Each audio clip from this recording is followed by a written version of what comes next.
fiery horse with the speed of light, a cloud of dust, and a hearty hi-yo silver, the Lone Ranger.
With his faithful Indian companion Tonto, the daring and resourceful masked rider of the plains led the fight for law and order in the early western United States.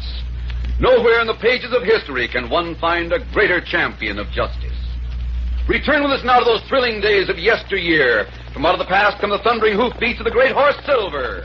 The Lone Ranger rides again. Come on, Silver. Let's go, big fellow. I'll Silver. Hi!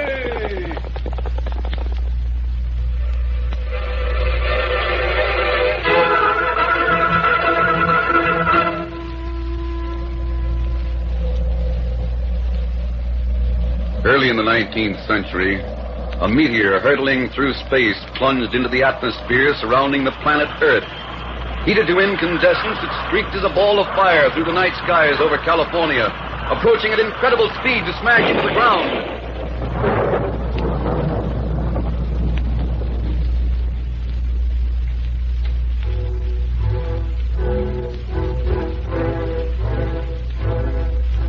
The meteor made its own pit where it rested and grew cold. At first, the place was frequented by sightseers and geologists, but interest waned through the years, and the mass of rock and minerals from outer space was all but forgotten, save by a few scientists.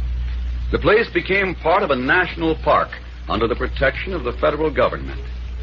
It was 60 years after the meteor's arrival when a group of scientists and high government officials held a meeting behind locked doors in Washington, D.C. Tell me, Dr. Madison, is it extremely important that you and your colleagues have samples of this meteor? It is, sir. This new chemical element you're looking for, just what is it? Well, as yet, it's unnamed. We do, however, know that the element, if it can be found and isolated, will have remarkable properties.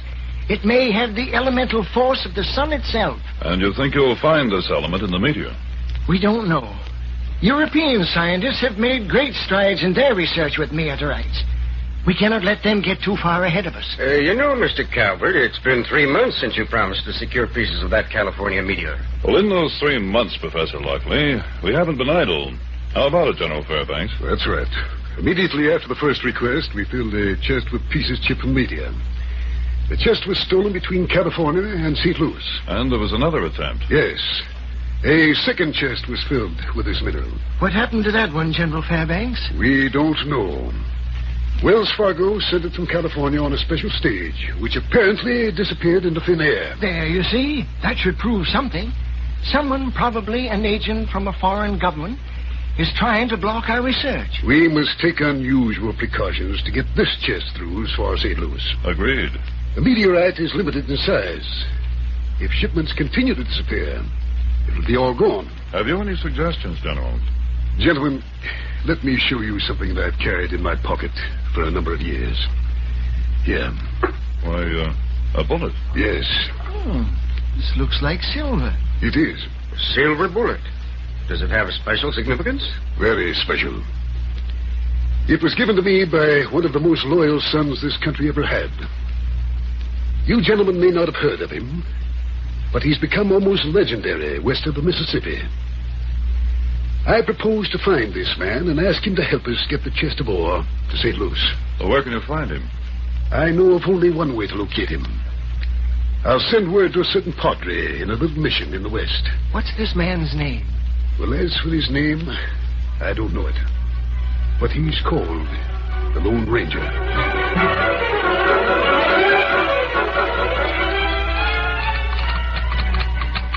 Word flashed to the country's outposts by the new electric telegraph, and the message was relayed by horsemen until it reached the padre in his little mission.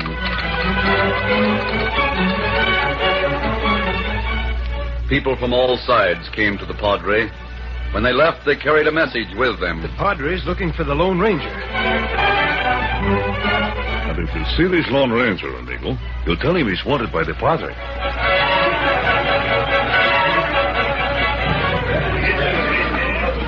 Stakes is all loaded, just set to go. And don't forget to spread the word. The Padre wants to see the Lone Ranger. I won't forget. Get up! Get up!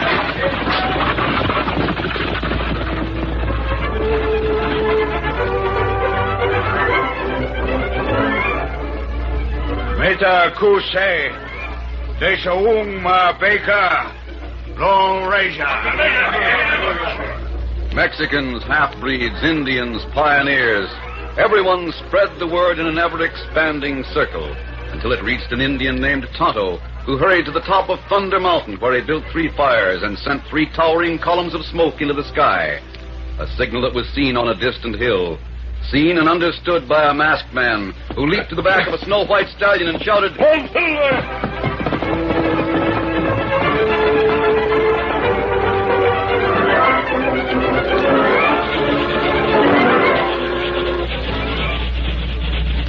In the meantime, the fastest of the trains westbound from Washington carried a special car with one of the highest of the government officials.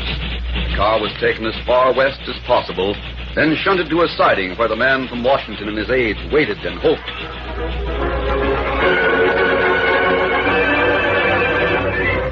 Each day, the man from Washington became more anxious, and each night found him pacing the floor of the small room that served as an office at one end of the car.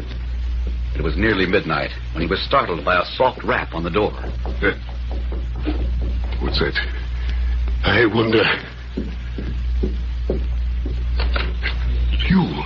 General, the Padre sent me. Oh, thank goodness. I'd almost given up hope. Come in. Come in at once. Thank you. Will you sit down? Thank you. I have a lot to tell you. Very well. Some time ago, you gave me a silver bullet. Do you remember? When I gave it to you, I told you that it represented an obligation I could never wholly repay. The government needs you. We need you more than ever before. What can I do? Let me tell you about a meteor that fell in California. And about 2 futile efforts to move portions of that meteor to Washington. And why some men of science want to investigate those minerals from space.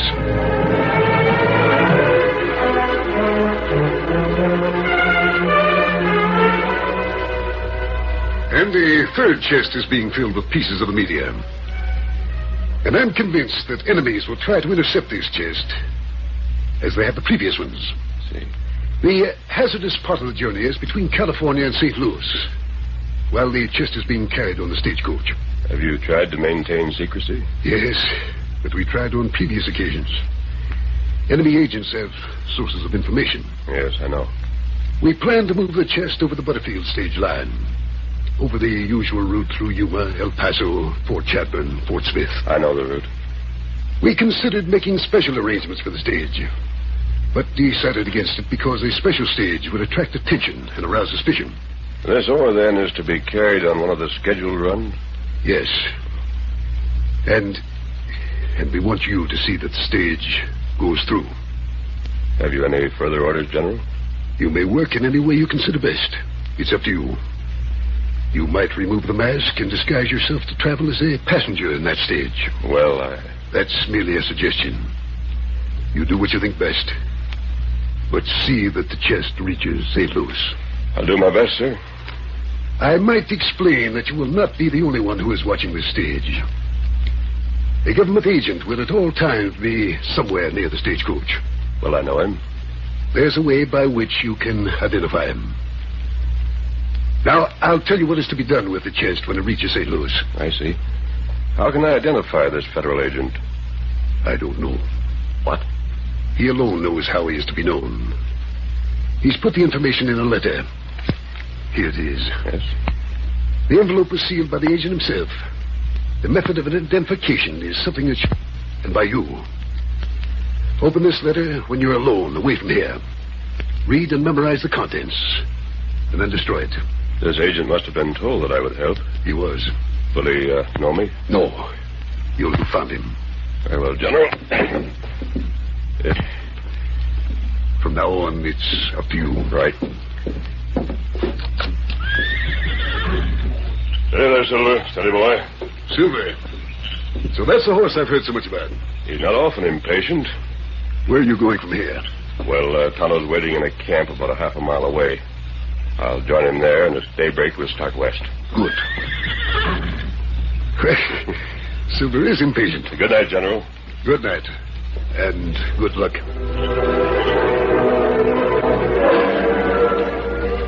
Silver seemed to know by some rare instinct when trouble was impending.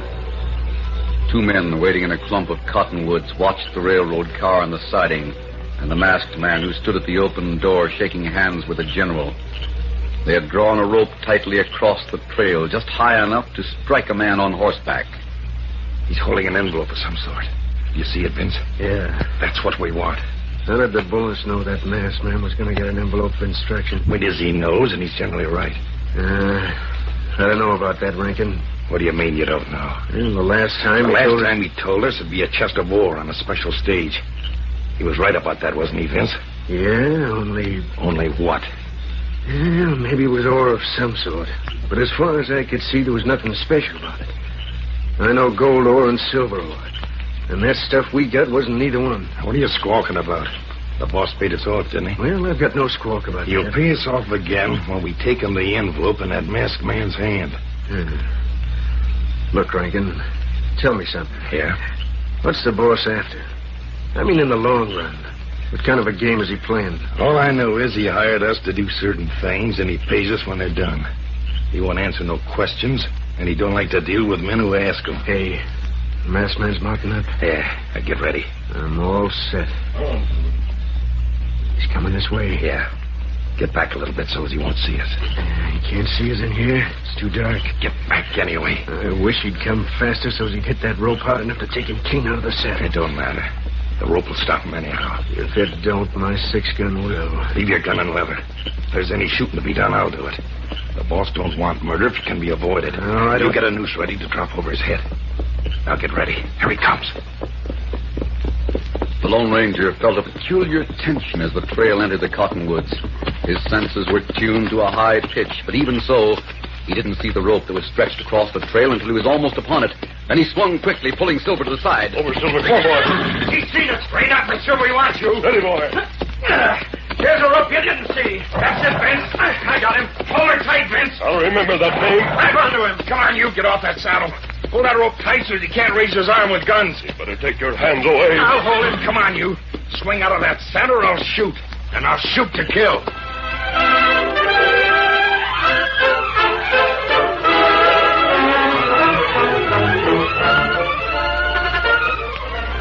The curtain falls on the first act of our Lone Ranger story. Before the next exciting scenes, please permit us to pause for just a few moments.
Now to continue our story. When the Lone Ranger left his secret meeting at midnight, two men acting on orders of one they called Boss waited where the trail led through a clump of cottonwoods. The masked man reined up in order to avoid being swept from the saddle by a rope that had been stretched in his path. But a noose dropped over his head, and a sudden pull tightened that noose, pinioning his arms so they could barely move. Vince held the rope taut while Rankin clutched at the Lone Ranger's belt. Come on, you. Swing out of that saddle or I'll shoot. And I'll shoot to kill. At him, Silver. Look out, Rankin. Look out, that horse. Oh, boy, at him. Silver became a fighting demon, rearing high and lashing at the would-be captives with his hoofs. The men gave ground and the noose grew slack around the masked man's waist. Get rid of that. Come on, Vince. This way. Get cover and open fire. Come on,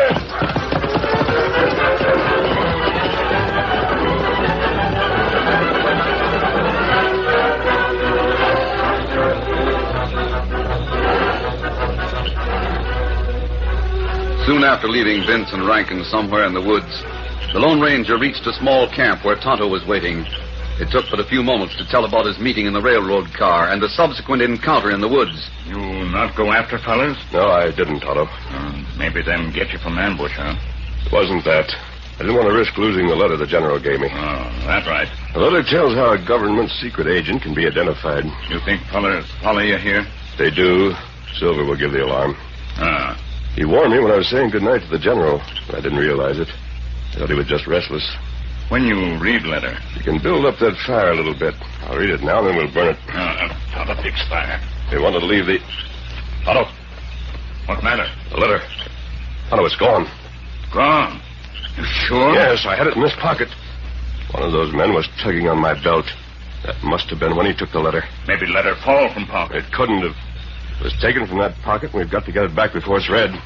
Throw that water on the fire and grab your horse. We need blankets and other things here. Yes, steady there, Silver. Easy. Steady, boy. Be ready. Come on, then, Tonto. Come on, Silver. Let's count.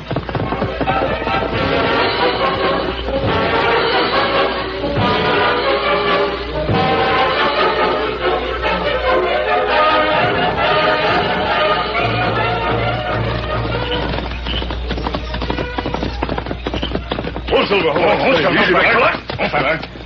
This is where it happened, Tonto. There's the rope that was supposed to take me out of the saddle.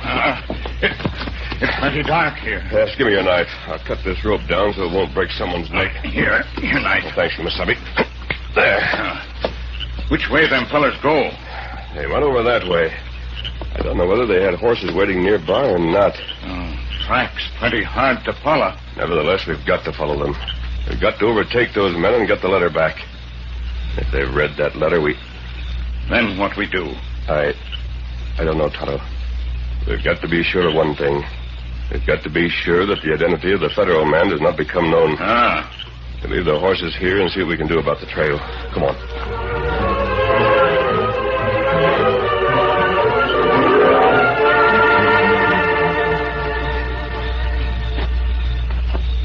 It took all of the combined skill of the Lone Ranger and Tonto to follow the trail in the dim starlight that filtered through the cottonwoods. At times they moved on hands and knees and paused frequently to strike matches, shielding the light carefully to look for indentations in the ground or freshly broken twigs that would indicate that Vince and Rankin had gone ahead. In the meantime, the attackers thought themselves quite safe in an arroyo. You sure this is where the boss said he'd meet us? He'll be here, Vince. Now take it easy. What's worrying you, anyway? I'd feel a darn sight better if that masked hombre hadn't got away. Maybe it's just as well he did. We don't have to worry about handling a prisoner. If it hadn't been for that doggone horse... Stop crying over spilled milk and help me bust up some twigs. What are you doing that for? You ain't gonna build a fire, are you? Yeah, small one. It's likely to be seen. Not down here in the bottom of the royal. Anyhow, we won't have it going more than a couple of minutes. What do you want with a fire? Aim to know what we stole. That envelope? The same. Boss was downright anxious to get his hands on it. Maybe it's worth a lot more than he's paying it. You plan to try and collect more from him? Maybe. Information don't hurt a man. You, got a match, Vince? Yeah. We got enough twigs here. They'll last while I read the letter. I'll start them burning.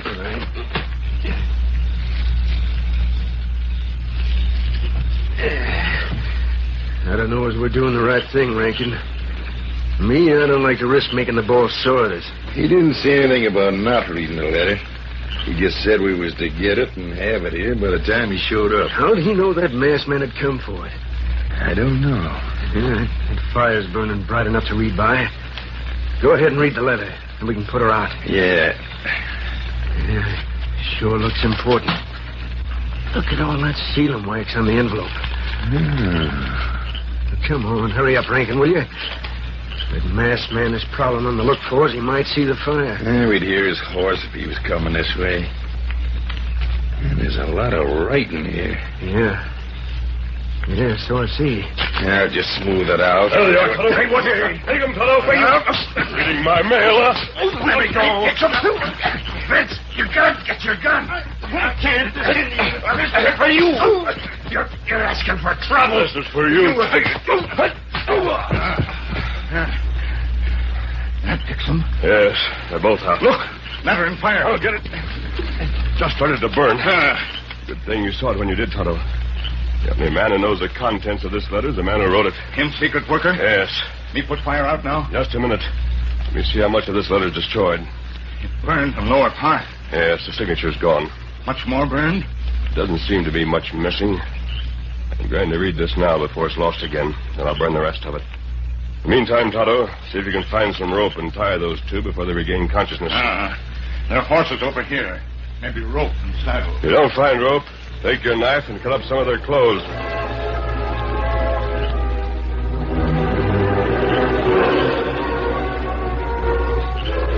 While Tonto tied Vince and Rankin, the Lone Ranger held the letter close to the small fire and read it carefully, memorizing the contents. I will at all times be somewhere near the stagecoach that carries the ore. It will be better if you and I work separately as much as possible. But before the journey is completed, you must make yourself known to me, so I can give you the name of the man in St. Louis to whom you will relinquish your responsibility for the shipment. You will be able to identify me, as I will be wearing a silver bullet. He will be wearing a silver bullet. And there the letter ended. There had been more, but the rest was gone. Couldn't be much more. Wearing a silver bullet. It's a curious expression. Wonder what he means. What you say?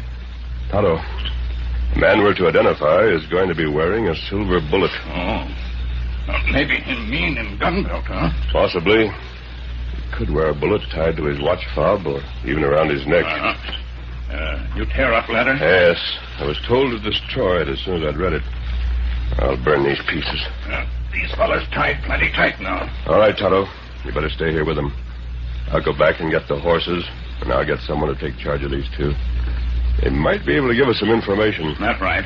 It's possible that they could tell what happened to the previous shipments of ore. I'll go back and report to the general. He can send some of his staff. That's good. I'll be back as soon as possible.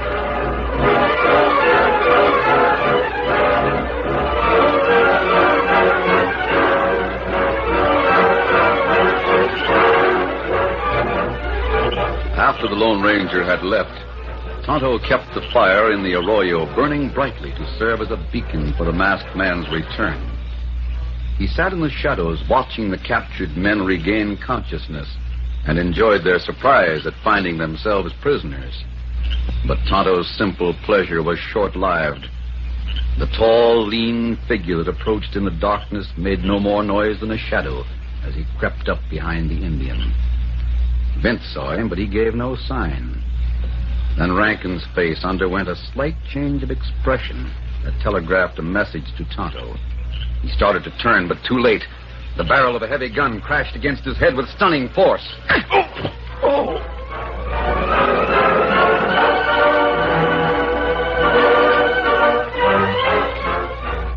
When the Lone Ranger and two men from the general's party reached the arroyo, they found the fire reduced to a bed of glowing embers. Tonto said he'd keep the fire burning brightly. I wonder if anything has happened. Over here, Kemosabe. Tonto! Oh, what's happened? Where are the prisoners? Me tired. I see you are. I'll cut those ropes right away. So you said there were prisoners. There were. There. Tonto, what's happened? Are you hurt? Me get hit on head. Me go unconscious. How did it happen? Who did it? Tonto, tell it. Me said watch prisoners. Me see fella named Rankin all of a sudden look pleased. Me turned to look behind, but it's too late. You have quite a bump on your head, but I don't think it's anything serious. Me get conscious. Me tied like this. Prisoners gone. And there must have been at least 3 men in the party. That's right. Well, gentlemen, I'm sorry. You'll have to tell the general that the prisoners have escaped. We'll have men start a search right away. If we find them, perhaps you can identify them. If you find them, you'll have to hold them for identification, because Tonto and I will not be here. We're going west to meet a stagecoach. Do you think you can ride, Tonto? You bring Scout? He's right over there. Come on. Not good. We ride. How soon are you starting west? We're going to camp right now to pick up our duffel, and we're starting. The sooner we get there, the better. Easy, big fella. Steady. Come on, Tonto. Be ready. Come on, Tonto. Get him up, Scout. Maybe that masked man doesn't realize it, but I'm afraid he's up against a lot more than 3 men. Well, the Lone Ranger has embarked on a new trail that leads to his most thrilling and unusual adventure. Be sure to listen to the next broadcast and follow the masked man and Tonto as they meet the enemy on the eastbound stage. I'm still there.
The story you have just heard is a copyrighted feature of the Lone Ranger Incorporated.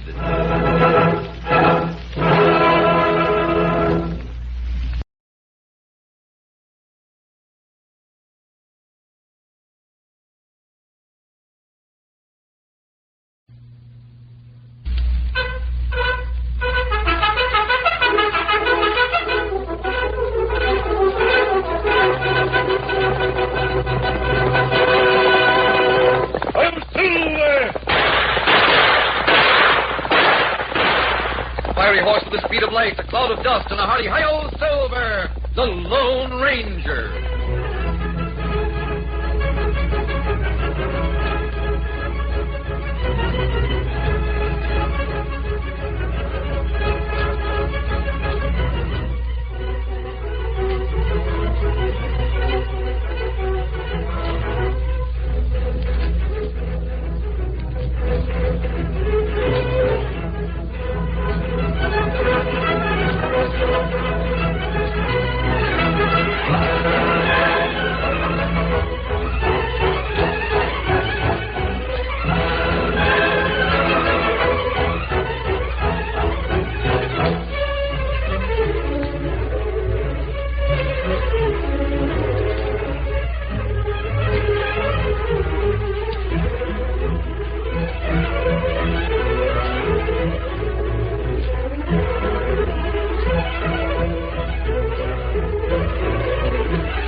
With his faithful Indian companion Tonto, the daring and resourceful masked rider of the plains led the fight for law and order in the early western United States. Nowhere in the pages of history can one find a greater champion of justice. Return with us now to those thrilling days of yesteryear. From out of the past come the thundering hoofbeats of a great horse, Silver. The Lone Ranger rides again. Come on, Silver. Let's go, big fellow. I'm Silver.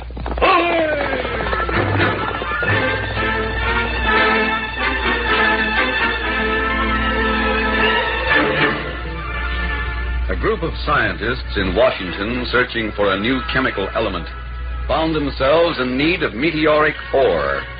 A chest of pieces broken from a large meteor that had fallen in California was stolen on the way to St. Louis. When the same thing happened a second time, government authorities were certain that enemy agents were trying to prevent the research. The Lone Ranger and Tonto were asked to aid in protecting the third shipment of the limited supply of meteorite.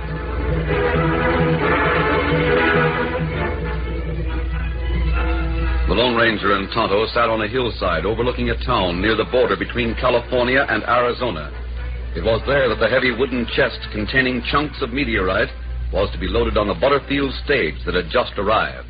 The stage won't pause any longer than necessary, Tonto. We'd better be ready to ride. Scout, Silver, all saddled. Sukins all tied in place. That's good. We ride alongside stage? No, Tonto. We'll keep out of sight as much as possible. We'll ride ahead, then wait for the stage to catch up. That government man do same thing? I don't know, Kemosabe. He may travel on a course parallel to the stage, or he may ride in the stage as a passenger. Between now and the end of the journey, I've got to locate him and identify myself. He's the one who will tell us what to do with the chest of ore when it reaches St. Louis. And letter him say you know him by Silver Bullet. Yes. He said he'd be wearing a silver bullet. I wonder what he meant by that. Maybe him wear it in gun belt. That might be what he meant. I wish the last part of that letter hadn't been burned. Look, Kemosabe. Huh? Passengers get on stage. Yes, I see them. Why stage carry passengers on a trip like this? The government authorities thought a special stage might attract too much attention. Oh. That's why they're sending the chest on a regular run with Jim Clark as a driver. You say chest hold part of Meteor? Yes, Tonto. What's that like? Well, it's like rock. Porous rock. It contains many minerals. It worth more than gold ore? No, Tonto. It's practically worthless from the standpoint of mineral ore. But it's valuable to the scientists. You see, scientists all over the world are trying to find a new element. They already know quite a bit about it. They think it may have unusual properties and will lead the way to many great discoveries. Maybe it's a good idea we see who ride on stage, huh? I learned about the passengers when I was in town last night. There are only two passengers. A girl named Mary Deming and a man named Martin. Me see tall man standing next to stage. That's Martin. Plenty thin. I think he's a professional gambler, but not much is known about him. Him and girl both go to St. Louis? Yes, Tonto. Maybe Martin, federal man. He might be. We go close, see if him wears silver bullet? No, not now, Tonto. Jim Clark, the driver, is going to try to find out for us. We'll talk to him at night when the coach makes a stopover. Tonto, there's the wooden chest. And it's plenty heavy. 2 men carry it from station. They're not putting it in the boot. They're putting it inside the stage. Tonto, that chest holds the element that our country's greatest scientists are waiting for.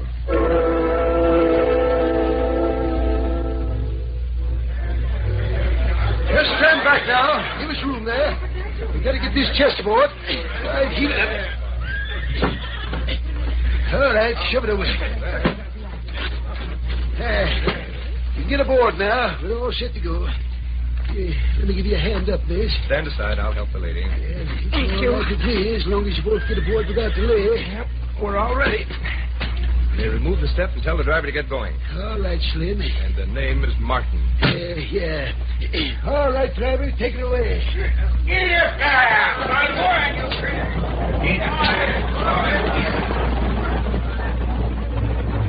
you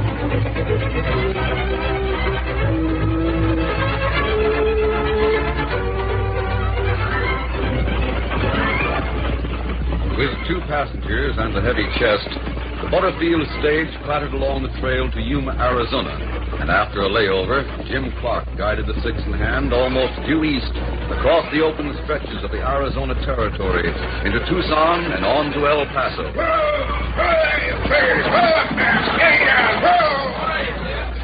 Here we are, folks. This is El Paso.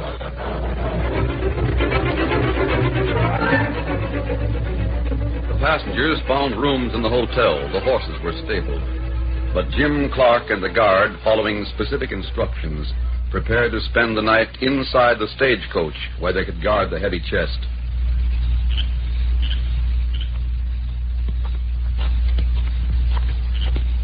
The Lone Ranger and Tonto moved through the darkness toward the stage, then paused. The masked man sounded a signal. You sure Jim know what that means? Yes, Tonto. I'm sure he will. Him answer. Wait here, Tonto.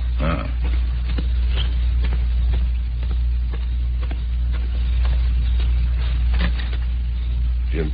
Well, it's good to see you. I caught a glimpse of you in Cairo a couple of times since we left the border, but you were a long ways off. Hey, Jim, this critter's masked. Well, sure he's masked, Pete.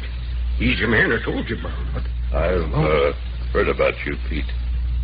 You and Jim have a pretty responsible job. Pete's a shotgun guard. Yes, I know. We haven't seen any sign of trouble so far. Jim, I've got to know if your passenger is wearing a silver bullet. You mean Rodney Martin? Yes. Well, how do you mean wearing a silver bullet? He don't wear a gun belt. He might be wearing it as a watch fob or carrying it on his watch chain. I never noticed. Jim, I've got to find out whether he has a silver bullet. We'll be on the lookout. But don't let him know what you're looking for. I savvy. Do you plan to do any night driving? Nope. We'll stop over to the station every night. And one of you will stand guard? Yep. We take turns at sleeping. We're taking no chances with this chest. Tonto and I'll be nearby at every stop. I understood there was to be a government man on guard. Have you seen anything of him? No. Have you? I got a suspicion I'm carrying him right in my stage. Martin? Yeah. Jim, I'll check with you again before we reach St. Louis. If you haven't seen Martin wearing a silver bullet by that time, I'll try something different.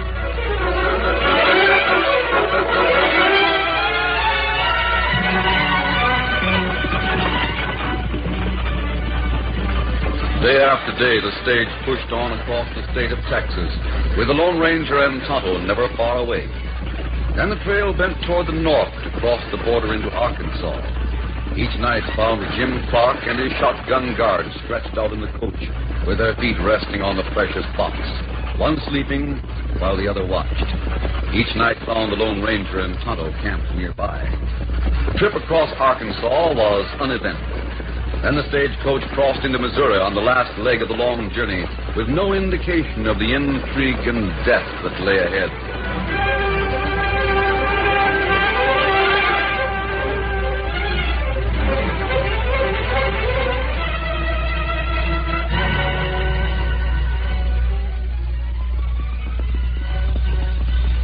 In Missouri, two men rode slowly through the night. They were known as Vince and Rankin, the pair that had tried to interfere with the Lone Ranger at the very beginning of his adventure. Where is this cave that's supposed to be full of evil spirits? Dead ahead, Vince. Give me that in a couple of minutes. Uh-huh. How long do we have to wait there? Till the boss comes, and that won't be long. He'll be there right after we meet the stage. You've been to the cave, haven't you? Yeah. What sort of place is it? Will you see it? I hope you're not superstitious, Vince. Me?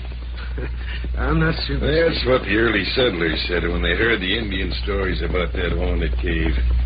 Then when they investigated, they decided to give her a wide berth. No one goes there now. That's why the boss picked it for a hideout. Sure. What's it like? Well, in the first place, you hear all sorts of curious noises.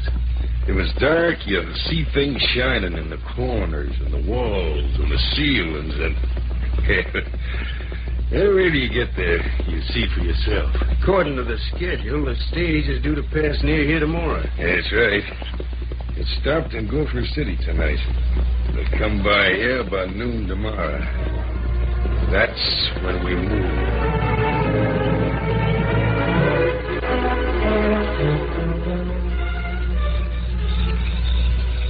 It was in Gopher City that the Lone Ranger held his second meeting with Jim Clark and the guard while the stagecoach was drawn up near the stable for the night. I've watched Mr. Martin like a hawk. I'm hanged if I've seen any sign of a silver bullet on him. Has he said anything to make either of you think he might be the federal man? Not a word.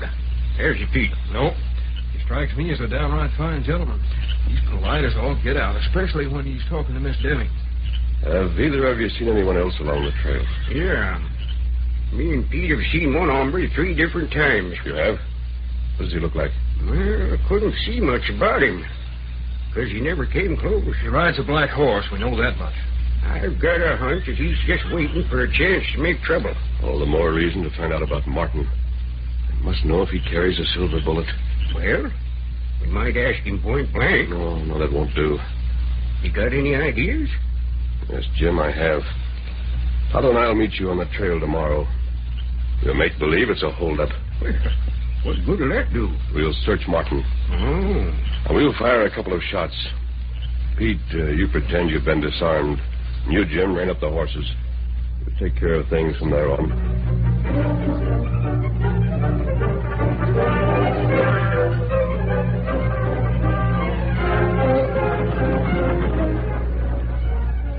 At noon the following day, Vince and Rankin became alert as they heard the stagecoach approaching. It's a Butterfield stage, all right. That's the one we want. Get ready, Vince. As soon as it comes close, we'll jump out of ambush and start shooting. Craig J. Rankin. Rankin, do you know who them two are? They're stopping the stage. They shot away the guards, right? Yeah, they're the two we met once before. A masked man and the Indian named Tonto. Sure enough. Come on, Vince. This is our chance to square up with them two and get that chest at the same time. How come they're sticking up the stage? I thought they was... Never mind that. Come on, we're going to get them, and that's all that counts. Yeah. Get up! Come on! Yeah.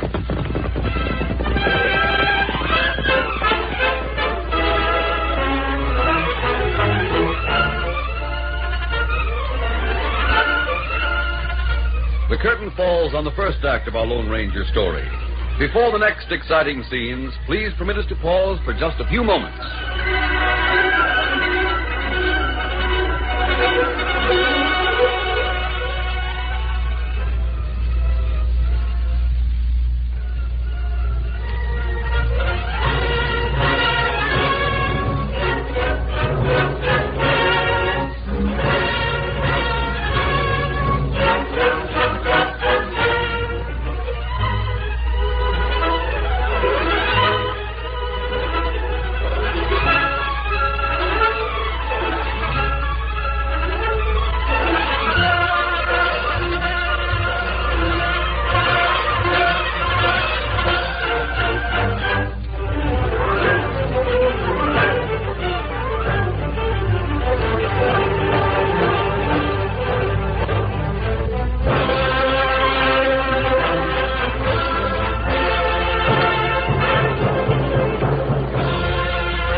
Now to continue our story.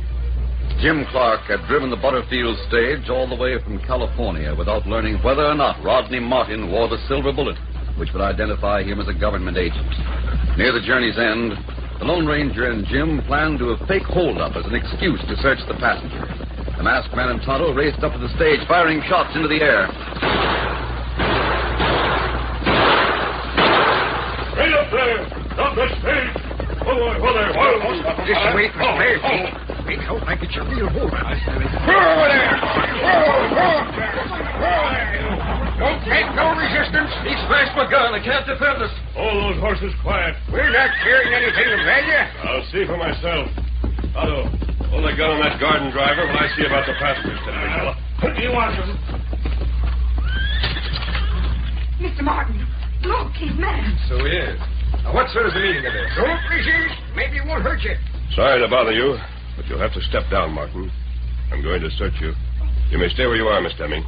He knows us. That was money you want. Step down, Martin. Very well.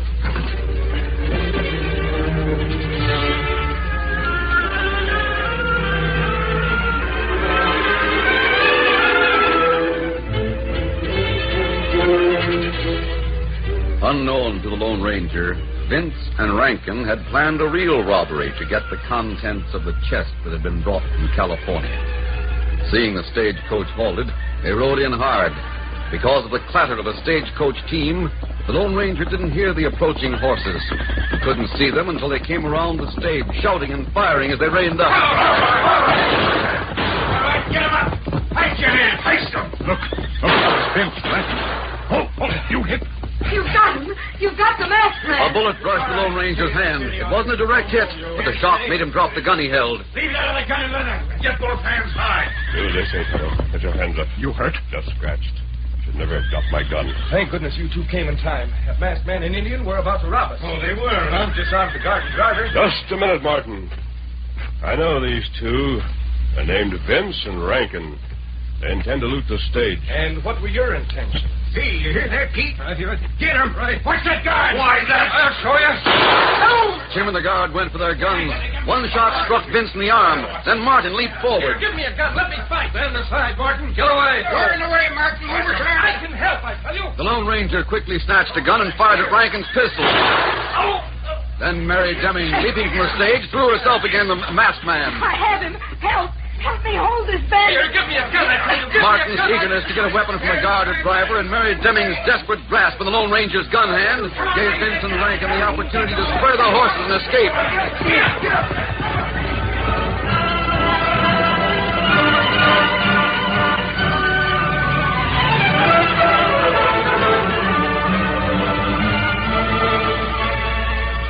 It took but a moment for the Lone Ranger to step away from the panic-stricken girl and for Jim Clark to push Rodney Martin to the side. But by that time, Vince and Rankin had made good their escape. Confound it, Martin.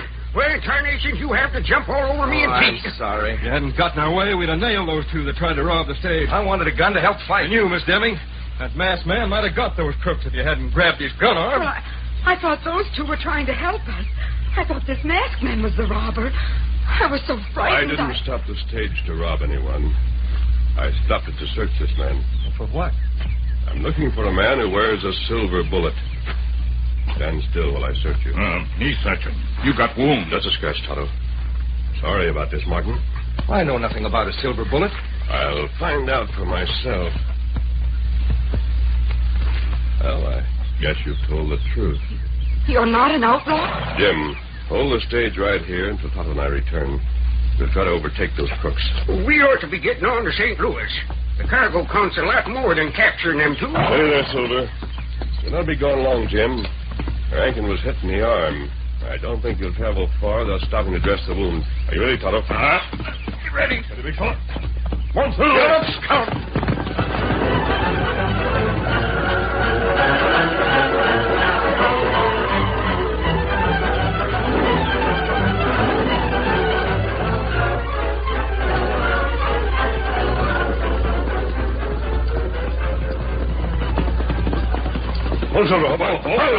Easy, steady now.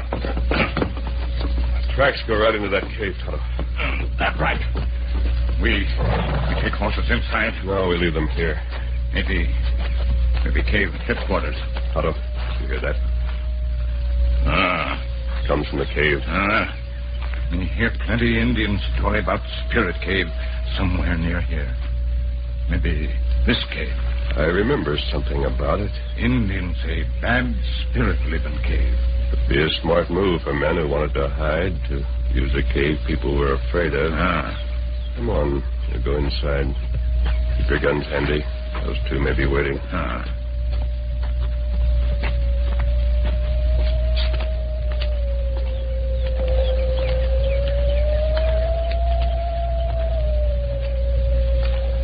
It is a weird sound, isn't it, Tonto?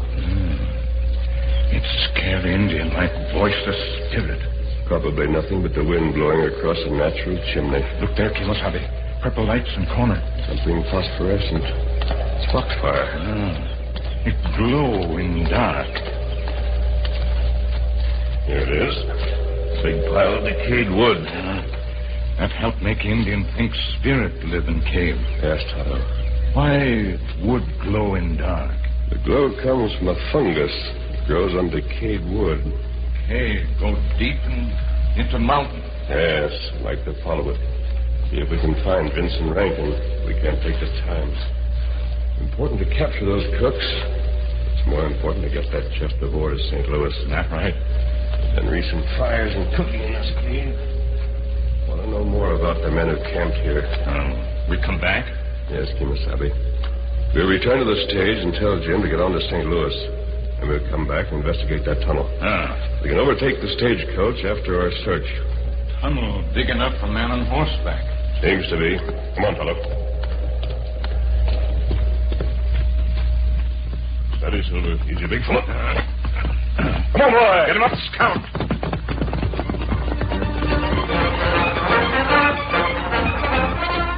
The Lone Ranger and Tonto followed the hillside trail to the valley where they had left the stagecoach. The big Butterfield didn't come into view until the masked man rounded a bend. And then it was less than a quarter of a mile away. It was easy to see that something was wrong. Scout! Jim Clark, the driver, and Pete, the guard, lay on the ground. Not far away, the passenger, Rodney Martin, was sprawled motionless. Take a look at the guard while I see how badly Jim's been hurt. It looked pretty bad. Jim's been shot in the chest. We'll soon know if any... Jim. Dead. How about the guard, Tonto? Pete, shot through heart. One shot for each of them. Help. Help me. Girl inside stage. See about the other passenger. Maybe him dead, too. Please. Please cut these ropes. Oh, it's you again. The masked man. Yes, Miss Deming. My goodness, someone's alive to tell us what happened. Just a minute, and I'll cut you free. Oh, it was terrible. It was frightful. I'll never forget it. The wanton, cold-blooded murder. I don't know how any of us survived. There. Thank you. There's also a rope about my ankle. I'll get it. Rub your wrist to restore the circulation. All right. You know the man who did this? I may be of some help to you. It's more here. There you are. 2 of them were here before. Those 2 you chased. Vincent Rankin? Yes, they came back.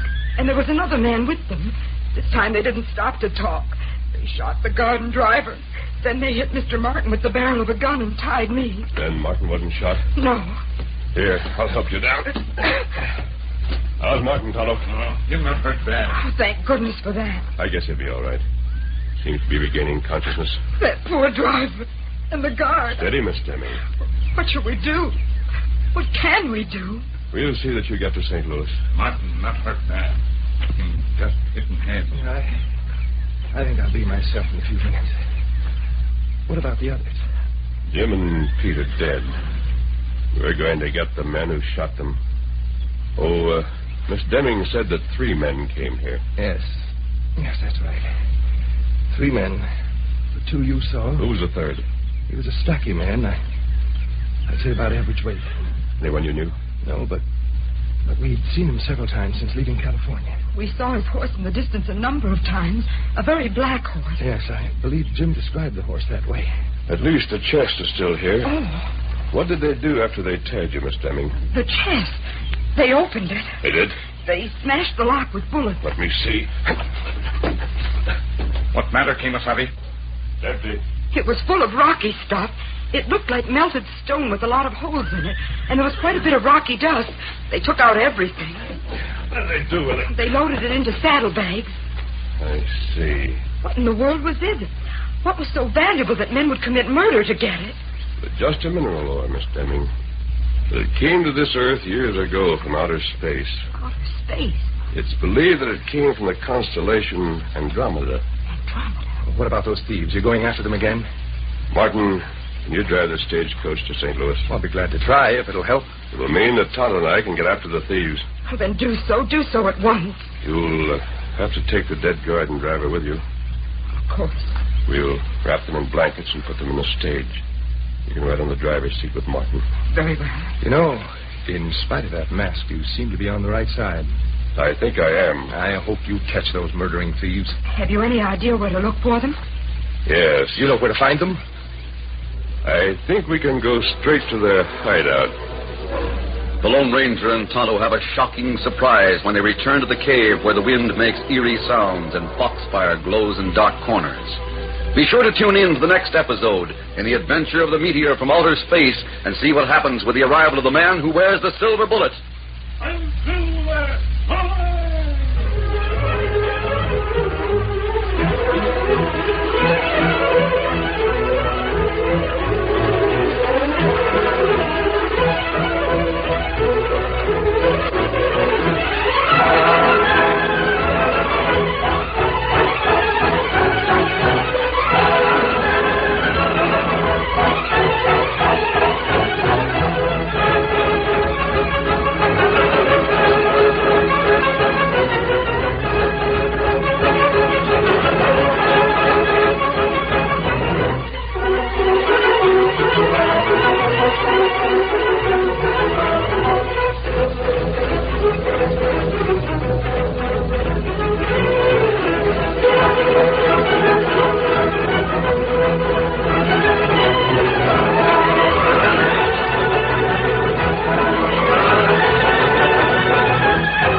The story you have just heard is a copyrighted feature of the Lone Ranger, Incorporated.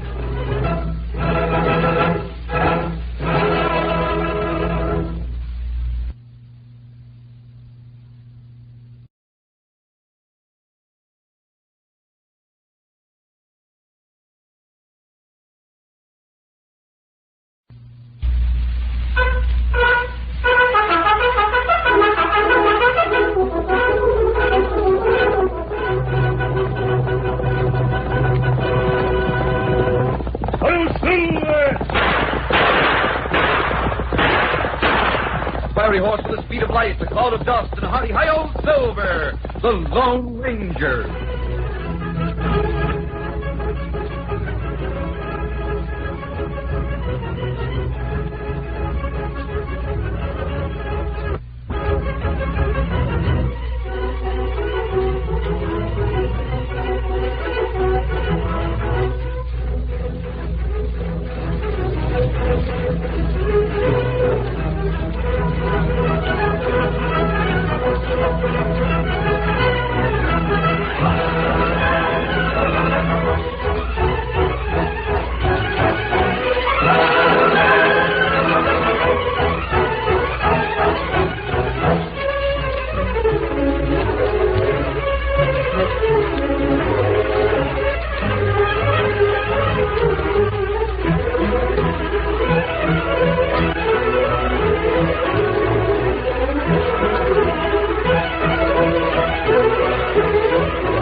With his faithful Indian companion Tonto, the daring and resourceful masked rider of the plains led the fight for law and order in the early western United States. Nowhere in the pages of history can one find a greater champion of justice. Return with us now to those thrilling days of yesteryear. From out of the past come the thundering hoofbeats of the great horse Silver. The Lone Ranger rides again. Come on, Silver. Let's go, big fellow. And Silver! Away!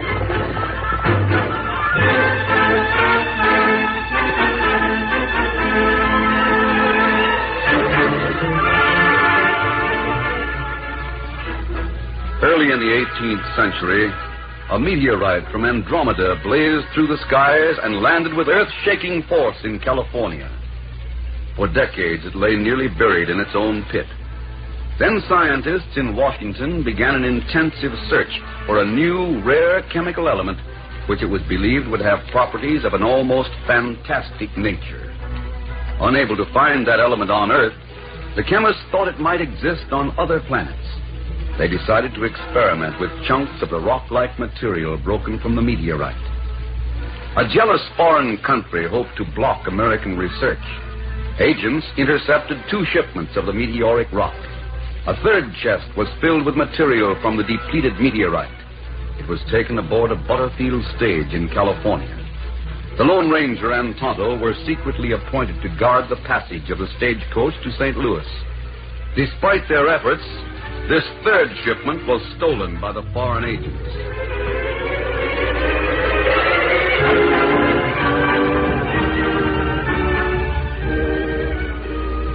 The guard and driver of the stagecoach had been killed. Mary Deming was found tied hand and foot, and Martin, the other passenger, lay on the ground, apparently knocked out. Both Martin and the girl were willing and eager to cooperate with the Lone Ranger. Martin, can you drive the stagecoach to St. Louis? I'll be glad to try if it'll help. It will mean that Tonto and I can get after the thieves. Well, then do so. Do so at once. You'll have to take the dead guard and driver with you. Of course. We'll wrap them in blankets and put them in the stage. You can ride on the driver's seat with Martin. Very well. You know, in spite of that mask, you seem to be on the right side. I think I am. I hope you catch those murdering thieves. Have you any idea where to look for them? Yes. You know where to find them? I think we can go straight to their hideout.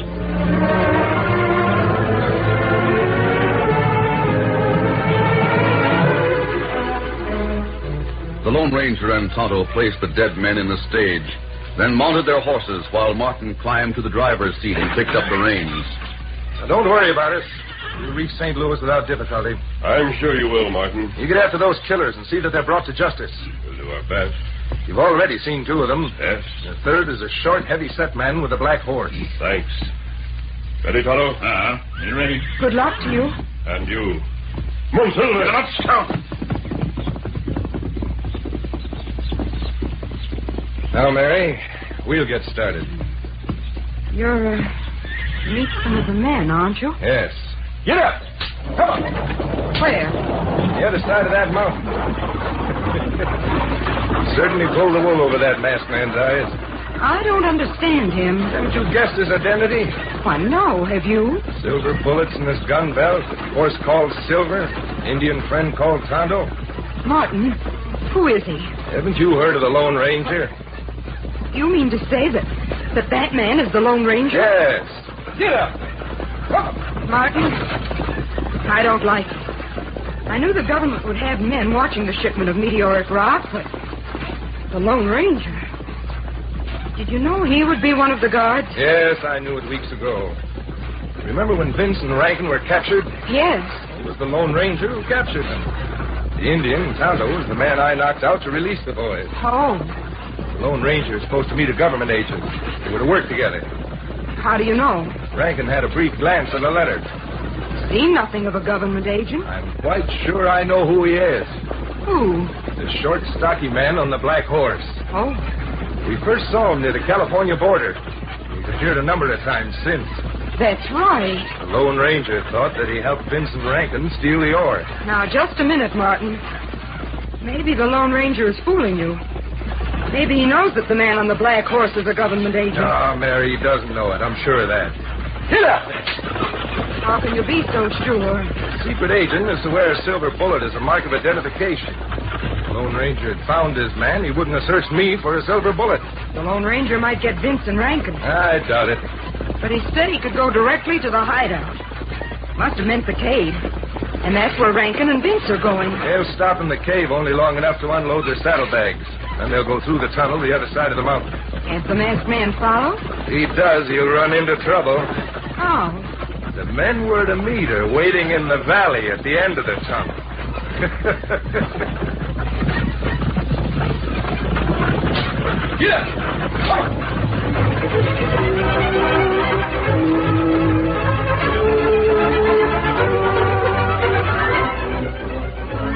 The Lone Ranger and Tonto didn't suspect that the stagecoach passengers were in reality the enemy agents. They rode hard. But when they came to an arroyo near the cave, the masked man signaled a halt. Hurry up, Tonto.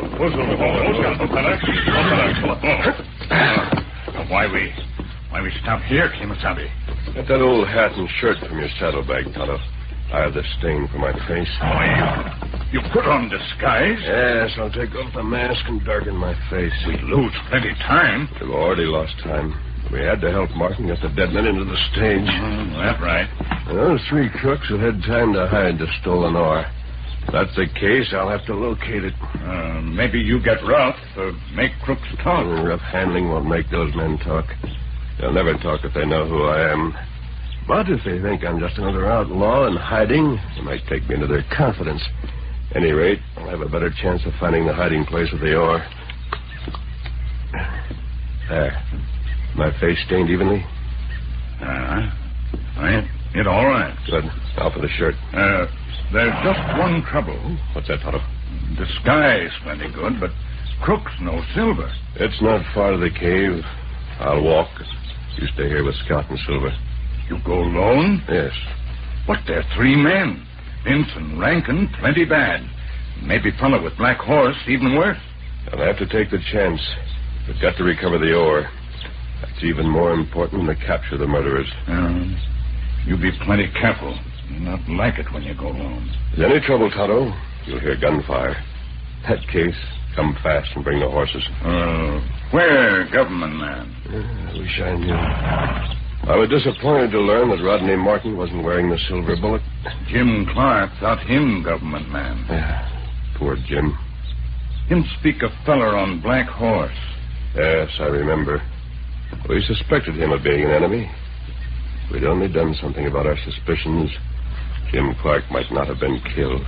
You sure him work with Vince and Rankin? You heard what Martin told us. The other passenger, Mary Deming, confirmed what Martin said. There, I'm ready. I'll wait here until I return, Tonto, unless you hear shooting. In that case, come fast.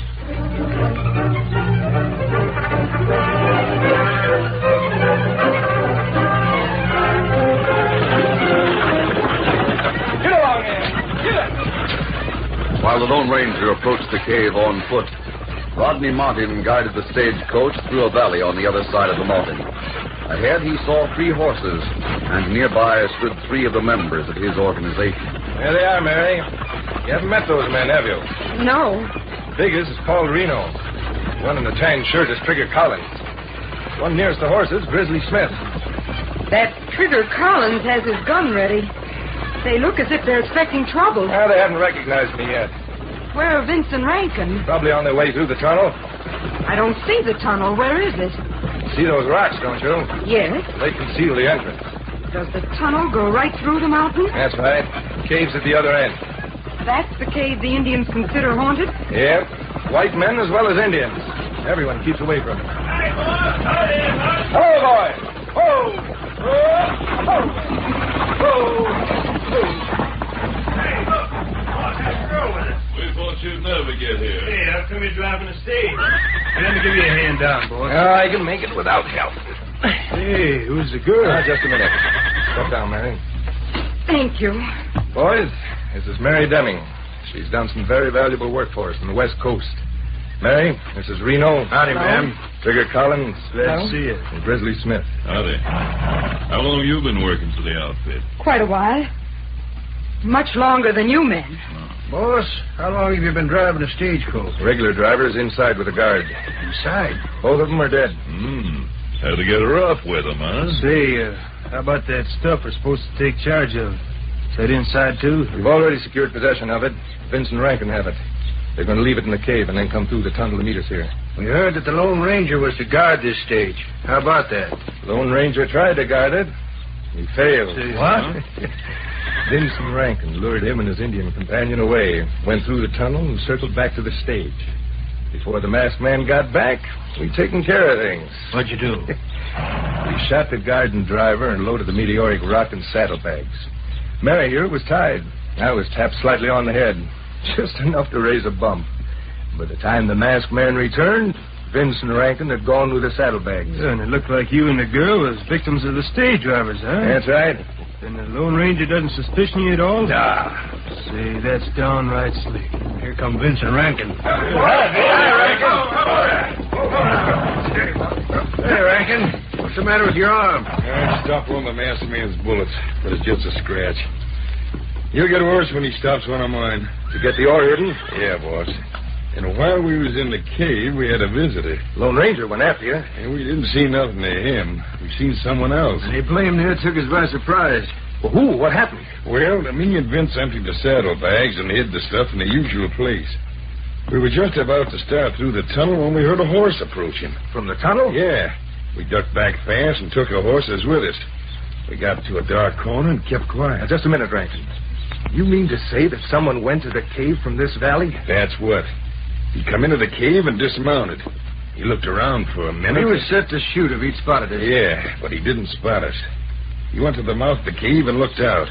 That gave us a chance to slip into the tunnel and come here. We left him in the cave. Who is the man? Well, we never seen him before. He was a short, heavy-set gent. He rode a black horse. A black horse? Are you sure of that? Yeah, why? You hear that, Mary? The government agent. What? You mean to say that hombre is a government man? That's it exactly. I'm sure of it. And if he's still in the cave, the Lone Ranger will probably meet him there. And the Lone Ranger thinks he's one of the men who robbed the stage and killed the guard and driver. Oh, I wonder what'll happen when those two meet.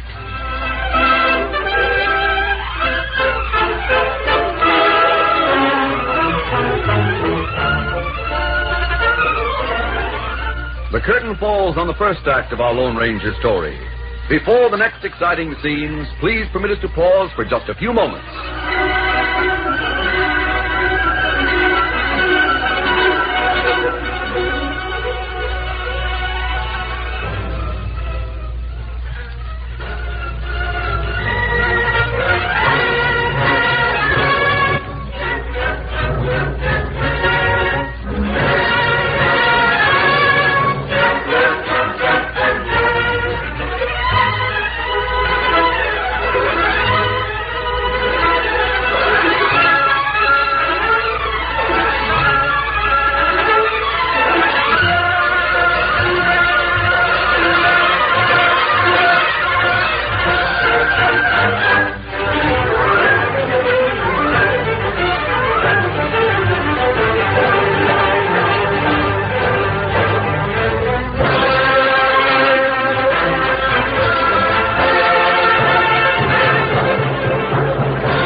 Now to continue our story. The Lone Ranger thought that Rodney Martin and Mary Deming were commonplace passengers on the stagecoach to St. Louis. He didn't suspect that the two were members of the organization that was determined to intercept all shipments of meteoric rock from California to block scientific research. Martin knew that the Lone Ranger and Tonto were on their way to the cave in search of the stage robbers. He was delighted to learn that a man on a black horse, a federal agent, was already in the cave because he had described this man to the Lone Ranger as one of the outlaws. I wondered where he was at the time of the holdup. Then you knew about him. He's been near the stagecoach from the time we left California. He must have been investigating the tunnel. That's why he wasn't on hand during the holdup. Well, he's due for a surprise. And so is the Lone Ranger. You better not count on them shooting on sight. That government man might recognize the Lone Ranger. I'm not counting on anything. If they get together and search the cave, they'll find all that stuff we stole. Precious little good it'll do them. Rankin, you and Vince go back through the tunnel. Go back? Yes. The rest of us will move around the mountain and approach the front entrance of the cave. The Lone Ranger and the federal man will be trapped. Hey, that's slick. Good scheming. And if something happens to those two, it can be blamed on the spirits that are supposed to haunt that cave.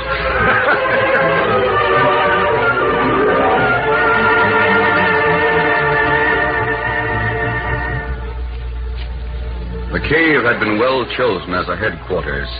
The walls and ceiling were rich in magnetic lodestone. Foxfire glowed with a spectral light in dark corners, and the wind made a weird sound as it brushed a natural chimney. Indians and superstitious white men thought the cave was haunted and shunned it accordingly.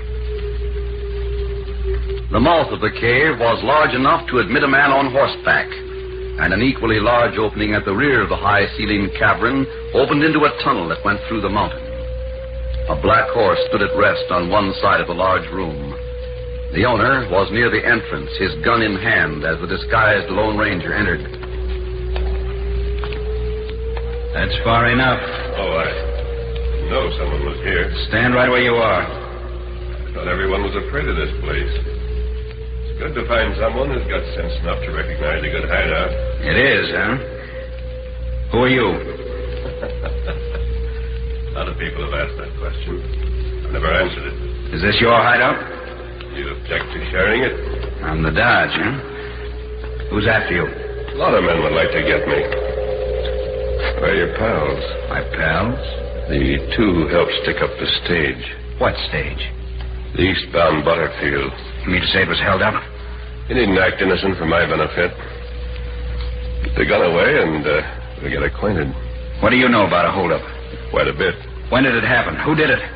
I got there after it was over. I want to know what happened. Talk.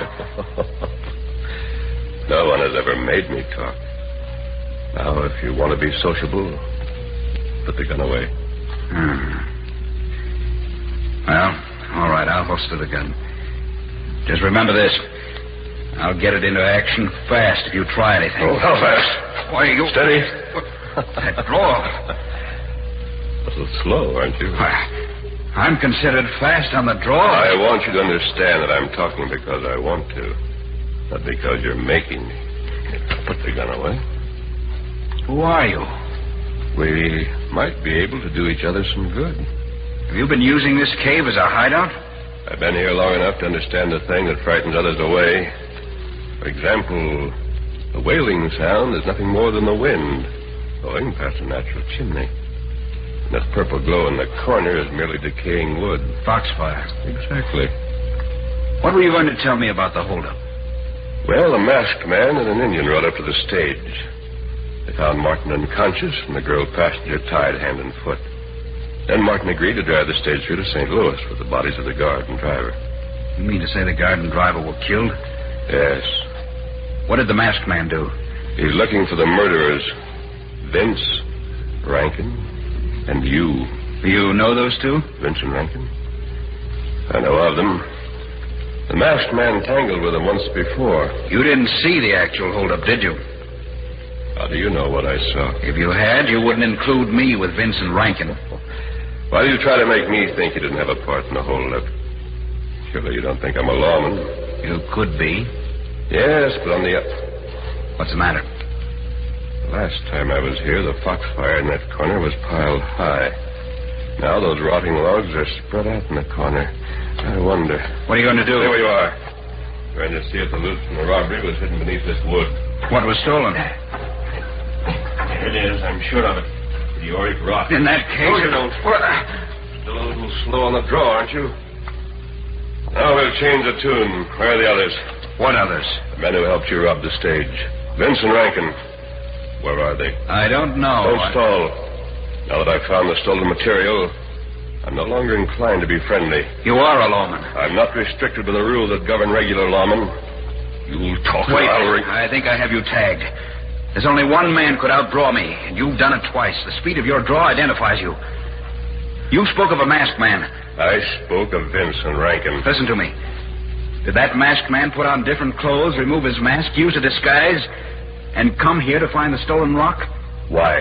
Did he decide to act the part of an outlaw, a man in hiding, until he found the stuff that meteors are made of? Why do you say that? Is he looking for a man who wears a silver bullet? Yes. If you're the Lone Ranger, you've found your man. My name is Black. My boss is Uncle Sam. I wrote a letter to the Lone Ranger. I read that letter. Remember the last line? The letter said you'd be wearing a silver bullet. The last line of the letter was destroyed, so I couldn't read it. The letter said I'll be wearing a silver bullet in miniature mounted on a ring. Look, here's the ring. Good. Now, you were to give me the name of the man in St. Louis. The man who will take charge of the ore. I have the name with me. What made you think I had a hand in the robbery and murder? Because Martin described you. Passenger? Yes. He said you were there with Vincent Rankin. He lied. And the girl backed him up. Until you told me, I didn't know the stage had been stopped. Where were you half an hour ago? Coming through that tunnel from the other side of the mountain. I'd heard that Vincent Rankin and the rest of their organization had a hideout somewhere around here. Did some scouting and found the tunnel entrance in a valley. Martin must have known that you were the government agent. He wanted to make trouble for you. That's why he told me you were involved in the robbery. And Martin must be one of the gang. Also the girl, Mary Deming. Are you sure that rock is the stuff from the stagecoach? I think we have found the loot from all 3 robberies. Then those 2, Vince and Rankin, must have been here. I wonder how I missed them. Look. The mouth of the cave. You got one of them. This way. Get in the hole. Here, Black, stop here. Keep close to the walls of the tunnel. We'll have some protection. Those 3, who are they? You know them? One's an outlaw known as Reno. I'll get you. I can still hear you down here. You may as well surrender. Surrender? That's just the start. Come on in. You want us, come and get us. The gunfire should bring Tonto. Those rocks at the entrance give them more protection than we have. Keep them down. Shoot fast when they stick their heads out to aim. We got you covered. Behind us, that's Rankin. He's in the tunnel. Put on your guns and we'll drop you. Down, Black. Flat on the floor. Them shots are warnings. You're back. We got you from both sides. He's right. You give up? Does that look like it? Or this. You asked for it. Here it is. I can't see a thing in that tunnel. Gotta shoot blind. We don't make much of a target ourselves. Keep as close to the ground as you can. Come on, Rankin. Run out of that tunnel. We'll nail them when they show themselves. You'll nail who? That's Tonto.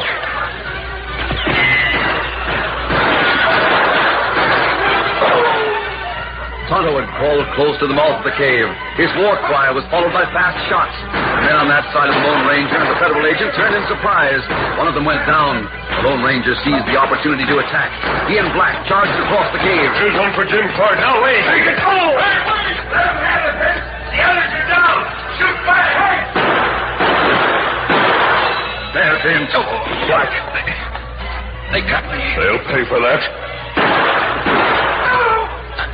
I'll get one of them. That got him.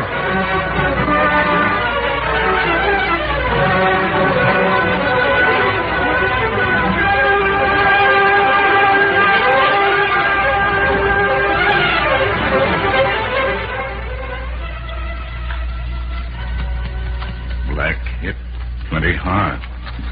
Not much we can do for him, Tonto. No. But me put wet cloth on face. Maybe help him come to. Black. You. We got them, Black. 2 are dead. 3 are captured. What about Martin? Martin set the trap for us, then stayed in the stagecoach to watch from a distance. He's gotten away. But the meteor. You have that? We'll see that it gets to St. Louis. Good. Now listen to me, Black. You're to give me the name of the man in St. Louis. Name? The name. Tell me, I've got to know. Ring. Take ring. Silver bullet. Yes, but give me the name. The name, do you understand? One word. The man in St. Louis. Name is...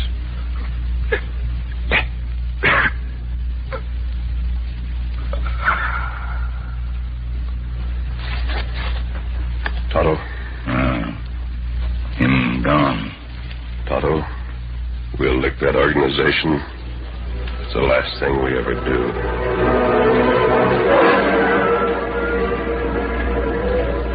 Well, the Lone Ranger and Tonto have possession of a meteoric rock, but Rodney Martin and his girl accomplice have gotten away in the stagecoach. The Lone Ranger's greatest danger of all lies just ahead when the masked man tries to deliver the priceless rock from outer space in St. Louis.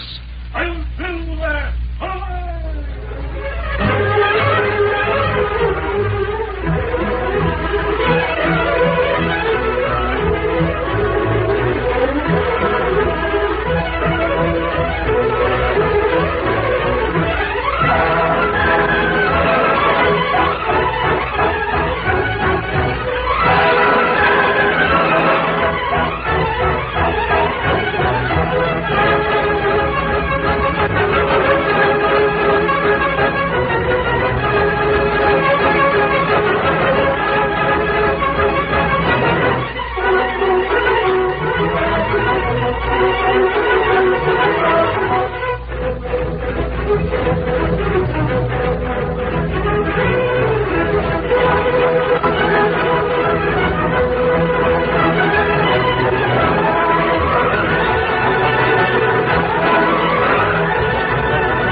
The story you have just heard is a copyrighted feature of the Lone Ranger, Incorporated.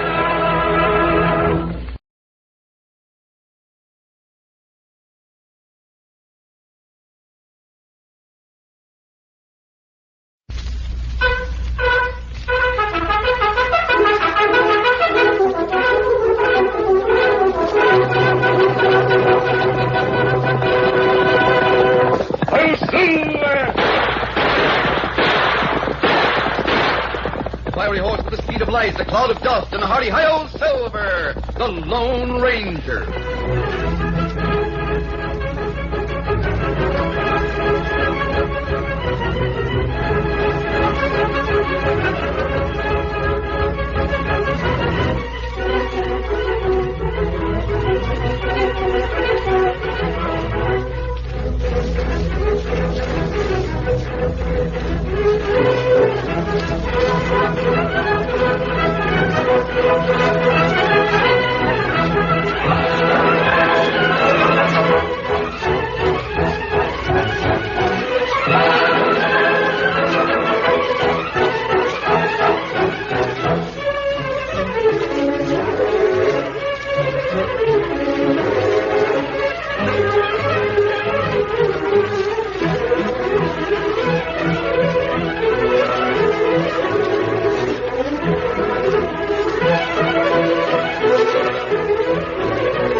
With his faithful Indian companion Tonto, the daring and resourceful masked rider of the plains led the fight for law and order in the early western United States.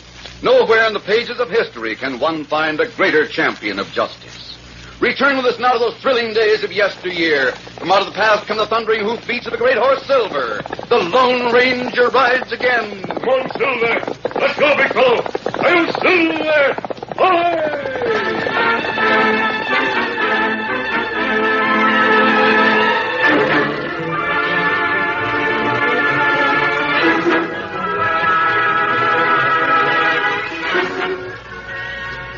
Working for a jealous foreign country, Rodney Martin and Mary Deming hoped to block the research of American scientists in quest of a new chemical element by intercepting shipments of meteoric rock between California and St. Louis.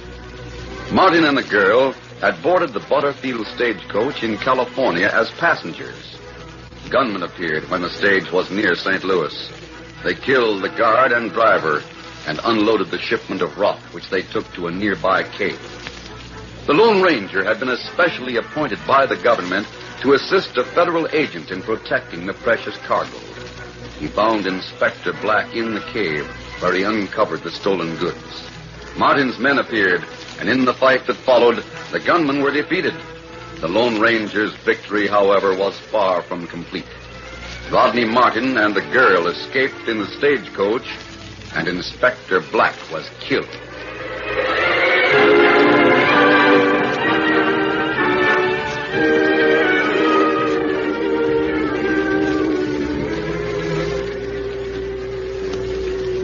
The lodestone walls of the cave were scarred with bullets.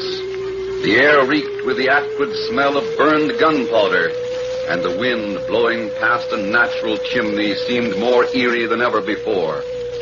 Death had struck 3 times. Grizzly Smith had been killed in a gunfight, and Black had shot the outlaw named Rankin with the last of his expiring strength. Tonto finished roping the 3 surviving gunmen, then joined the Lone Ranger at the side of the fallen federal man. Tonto, I've learned a lot. All 3 shipments of stolen ore are in this cave. And that's plenty good. Martin and the girl are enemy agents. This man was Inspector Black. Him fellow who wears silver bullet? Yes, it's a miniature bullet mounted on a ring. This ring. He told me to take it. He asked me to get that ore to St. Louis. We'll pack it on the horses of those gunmen. What we do with the prisoners? We'll leave them here.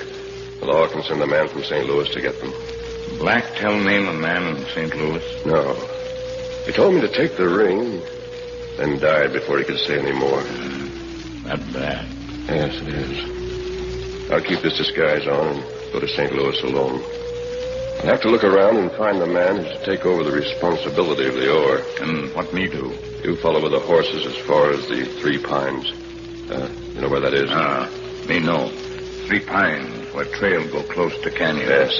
I'll wait there until I join you. With enemy agents around, we can't take any chances of delivering the ore to the wrong man.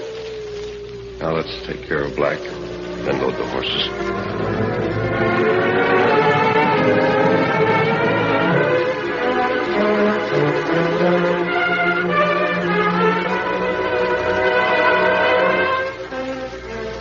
The Lone Ranger buried the government agent near the entrance to the cave.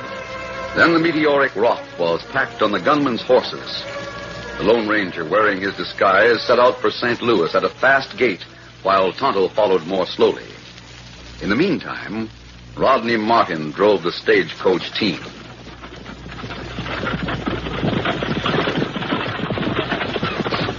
The trail to St. Louis was broad and smooth. Mary Deming sat at Martin's side. That Lone Ranger. Hadn't have been for him. We were lucky to get away, Martin. I know it. If the Lone Ranger has captured any of those men alive, they may tell all they know about us. I'll deal with them when the time comes. Other things are more important. We've got to see that the meteoric rock doesn't reach St. Louis. All 3 of the shipments we intercepted are hidden in that cave. What if the Lone Ranger finds them? I'm not underestimating that man. I expect he will find the rock. If he does, he'll try to carry out his mission by getting it to St. Louis. If he does that, he'll play right into my hands. Yes? Well, you'll have your hands full. He'll make it possible for me to kill him and do it with the full protection of the law. Martin, don't get overconfident. You'll see when we reach the stagecoach terminal and report the holdup and murders. Get up! Get up!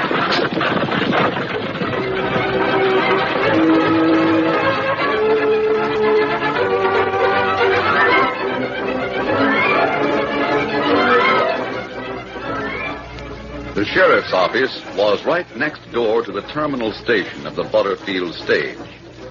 Deputy Specs Miller sat at the desk of the sheriff. He was reading a report which he held close to his watery eyes and read it through steel-rimmed spectacles. When the door opened, he removed the glasses and blinked at a well-dressed man of dignified bearing who had entered the room. Howdy, stranger. I'm looking for the sheriff. Well, I'm the deputy sheriff. Miller's the name. Sheriff's next door at the Butterfield stage office. My name is Hamilton. J.C. Hamilton. Yes, sirree. I'm glad to know you, Mr. Hamilton. Just call me Specs. That's what everyone calls me on account of these here eyeglasses. Now, what can I do for you? I'm expecting some goods on the Butterfield stage. But this is the sheriff's office. I know. It's the sheriff I want to see. I have a letter here. Oh, letter, huh? That means I got to put my spectacles on again. Can't see close without them, and can't see far off with them. Well, the stage is inside. Oh, Sheriff, this here is Mr. J.C. Hamilton. Well, howdy, Hamilton. My name's Grant. Glad to know you, Sheriff Grant. Sheriff, there's a letter here. Yeah? Mr. Hamilton is authorized by the government in Washington to take over a wooden chest that's coming on the stage. What's in the chest? I don't know. Hey, fellas, here comes the stage. Stage in Clark driving it. Yeah, there's the stage. I'll see you later. I'll go with you. Hey, Sheriff, you better come out here. There's something wrong. Just a minute. Wait till I find the case to my eyeglasses. Well, hurry up, Specs. There seems to be something going on. These two, both of them dead. Now, hold on. Don't all of you try to talk at once. Quiet down. I'll tell you what happened, Sheriff. I was a passenger on the stage. He was driving it when it come in. The name is Rodney Martin. This young lady is Mary Deming. You come all the way from California? That's right. Hey, Sheriff, the garden driver both inside. They're dead. Dead? The work of a masked man and an Indian. They also stole the gold ore. Gold ore? A chest full of it. Ore from the richest vein that's ever been found. Well, not only that, they tied up Miss Deming and knocked me out. Where did it happen? On the trail 2 hours west. And I demand that you send men out at once. I'll see that murderous pair brought to justice if it's the last thing I do. We'll get after him as soon as I swear in a couple of special deputies. I'll go with you. I can identify the killers. And I. That ore was government property. I'm going too. I can confirm Mr. Martin's identification. Them clothes ain't fitting for riding. I have riding clothes in my grip. I'll be ready by the time the sheriff has his men organized.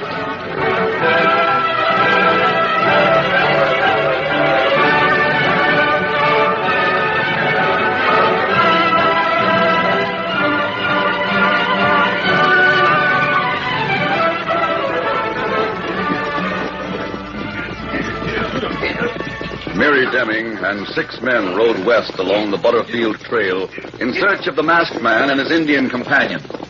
Sheriff Grant, his deputy Specs Miller, and 2 newly enlisted lawmen were accompanied by J.C. Hamilton and Rodney Martin. Martin and the girl rode side by side and spoke in low voices. Martin, you said you'd kill that Lone Ranger. How can you do it with lawmen on all sides? We meet him, I'll put on an ad. Make them think I've gone crazy mad. Then I'll pull a gun and fire. Might be able to get away with it. Law won't touch me for it. You're counting on meeting that masked man. Yeah? Look ahead. A horseman. Hey, Martin. Someone's coming this way. Wait up a minute, boys. Is that the man? He's wearing a black hat and he has no mask. Could be disguised. How about it, Martin? Well, it looks like the same horse, and the man rides like the killer. But he seems to have changed his clothes and taken off the mask. You think it's the same one? I do. We'll know for sure when we hear him speak. He's coming in fast. Bring it up there. Bring it up in the name of the law. Oh, Silver, oh, We want to talk to you, Sheriff, you're just the man I want to see. That's him. That's the one.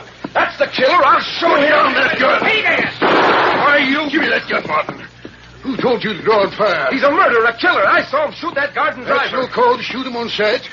I'm the law around here. I'll handle things. Doggone, if I hadn't slapped your gun aside, you'd have killed him. There's room for doubt about that. You're covered, mister. The law wants you for murder and stage robbing.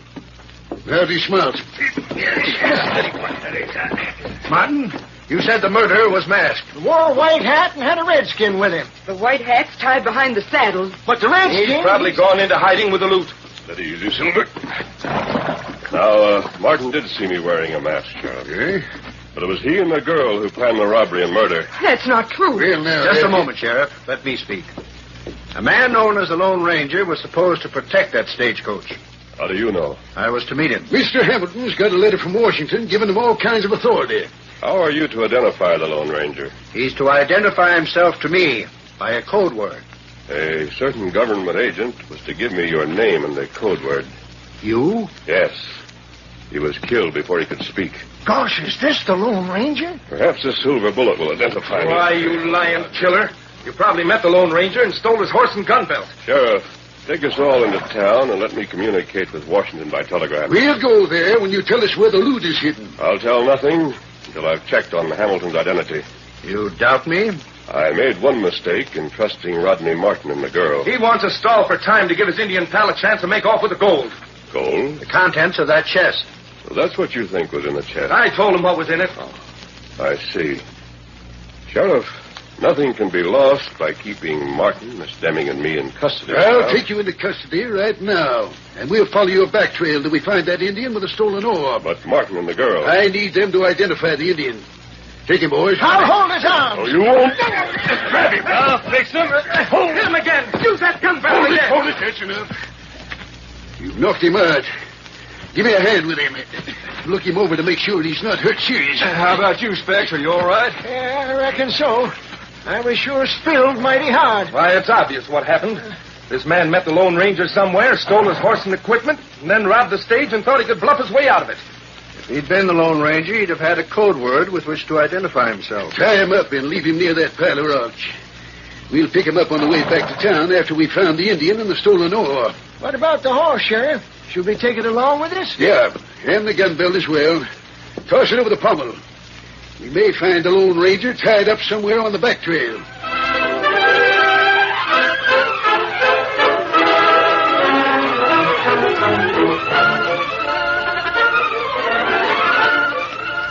The curtain falls on the first act of our Lone Ranger story. Before the next exciting scenes, please permit us to pause for just a few moments.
Now to continue our story.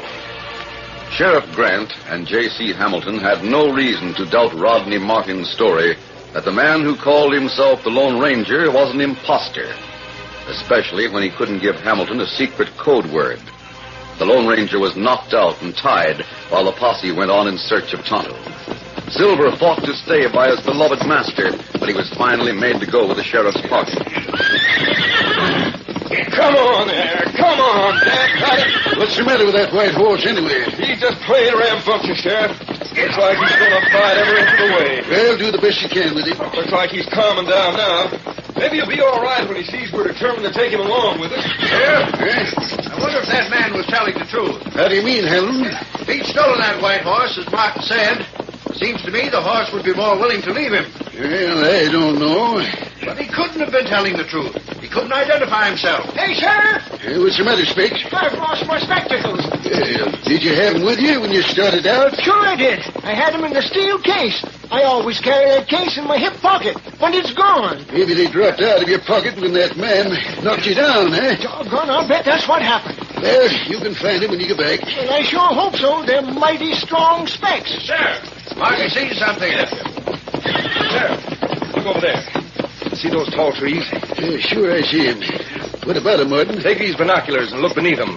What is it? You'll see several horses there. I can see the horses without binoculars. There's an Indian with those horses. An Indian, you say? Yes, one who helped rob the stage and kill the guard and driver. Come on, boys. Here's the man we want.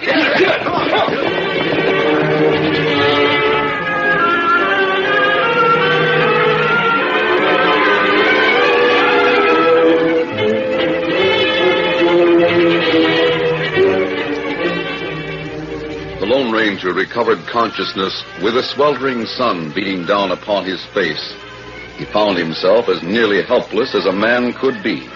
His ankles were securely lashed together, and his hands, crossing his chest, were tied at the wrists. His head ached frightfully, but this he ignored. He squirmed to a sitting position and looked about for Silver. Where is he? Silver!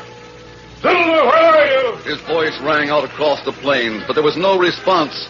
He wondered how long he'd been unconscious. And then came the sickening realization that Tonto would certainly be found along the back trail. Tonto and the meteoric rock. And after that, Martin would find a way to lead the lawman to the cave. A way to release the captured members of his gang and massacre the sheriff, his deputies, and the man from Washington. Time became a factor. Black had only lived a little longer. Long enough to pass the word that would identify Hamilton. He strained against the ropes, but found the effort futile. And then a glint of something brilliant caught his eye. A few yards away, he saw a shiny metal case. Spectacled case. It was the one that had fallen from the pocket of the deputy during the brief struggle. It seemed unimportant. The Lone Ranger again tried his strength on the ropes about his wrists, then gave up this effort as hopeless. Again, the sun reflected from the gleaming spectacle case stabbed at his eyes, and with it came an idea. An idea that gave the bound man's spirits a lift. I wonder. It's possible. He inched his way along the ground, squirming and sliding inch by inch, foot by foot, toward the lawman's spectacles.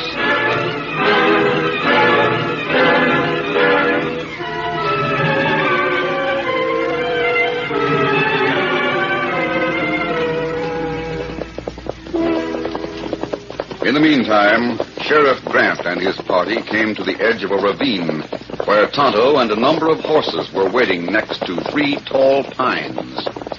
Tonto, seeing Rodney Martin and the girl, went for his guns.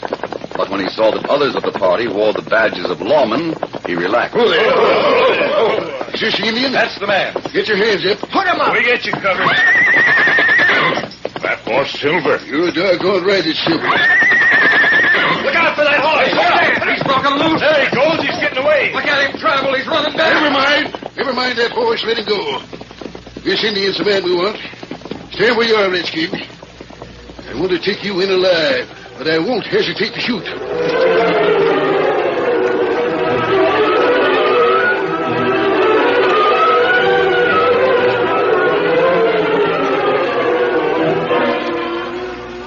In the past, the Lone Ranger had used a lens from binoculars as a burning glass to concentrate the sun's heat.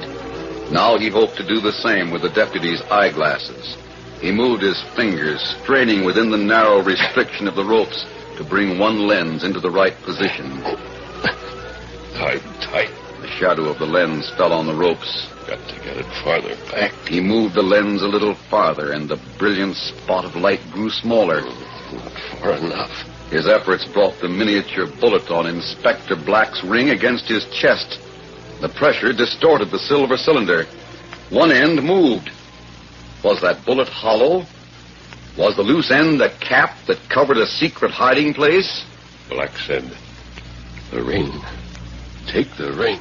The federal man had used the last of his expiring strength to say those words. The Lone Ranger redoubled his efforts to bring the spectacle lens into the right position. He strained against the rope for each small fraction of an inch to reach the focal length of that lens. And then the sun became a tiny dot, a brilliant glare of light with all of the heat concentrated on one spot of the rope. Blue smoke curled up. The rope turned black beneath the dot. One strand burned through, and then another. The Lone Ranger trembled in every fiber of his being, but his hand held steady. Another strand burned. The muscles of his arm were corded by the strain. Perspiration beaded his forehead. And then the last strand of the heavy rope gave way. His hands were free. No. The ring. He must first of all know the secret of the ring. He pulled off the cap, and in a hollow compartment found a slip of thin paper. It held the all-important information.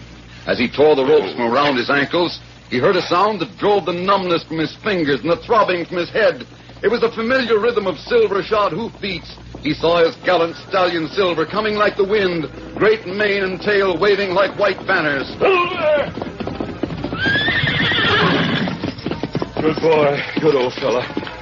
Good fella. What? My gun belt on the pommel.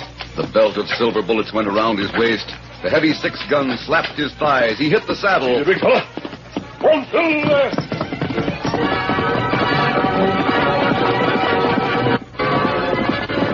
As he rode, the Lone Ranger stripped off the old shirt, used it to wipe the stain and sweat from his face, and then discarded it. He drew his own shirt from the saddlebag and put it on while the cool wind fanned his face, unmasked and undisguised. A mask went into place across his eyes. Now he was a familiar figure, the masked rider known throughout the length and breadth of 7 states, the Lone Ranger. Oh, Silver!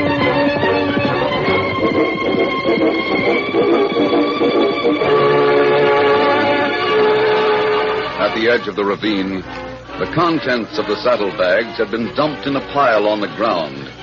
J.C. Hamilton, as well as the lawman, took Martin's word that gold ore had been stolen from the stage. And this is not gold ore. You're doggone right it ain't. I know gold ore when I see it. This is worthless rock. Speak up, Indian. What did you do with the gold ore? Me not talk. We know what you did. You've hidden the ore and replaced it with this stuff. Where did you hide it? Me not talk. Probably left it in a cave a few miles back. All right. We'll go there and take the Indian with us. Good work, Martin. Sheriff, we can't leave this pile of rock on the stage trail. Yeah, that's right. The stage might run into it at night. There's no use hauling it. Why don't we just push it over in the ravine? That's a good idea, Martin. Come on, boys, give me a hand. Shove this stuff into the river down below. Right. Hey, look, over there. It's that white horse again. The masked man's riding it. That's the owner of that horse. Look at him travel. Martin. That's the man who robbed the stage. That's the one I told you about. You're the one we want. Big fella. Stand back. Get away from that ore. That's not gold ore. Of course it's not gold ore. Far more important. Hamilton, I have the code word. Give it to me. I'll identify myself with the reply. The word is Andromeda. And the reply is research. That's it. You are the man. Sheriff, this is the man. Stay right that- where you are, Martin. Sheriff, put this man and the girl under arrest for highway robbery and murder. They're enemy agents. Do as he says, Sheriff. Those orders come from Washington. You'll never get me. Hello. Get him. No, let me go. Good work. That got him. As for you, Miss Deming, Well, you win, Mr. Lone Ranger. What is this ore that's so important? that pile of stuff on the ground came from the constellation Andromeda. Scientists in Washington want that rock. You see that they get it. Doggone. I never thought I'd live to see the day when I'd be close up to the Lone Ranger. You know, mister, there was another gent tried to claim he was you. We left him hog-tied. Yes, I know, Specs. He got away. Huh? You got away? He wants to return your glasses. I brought them to you. Sure enough, my spectacles. But how in... Tell me, how in tarnation did that critter get out of them ropes? I tied them myself. He was helped by the power of the sun.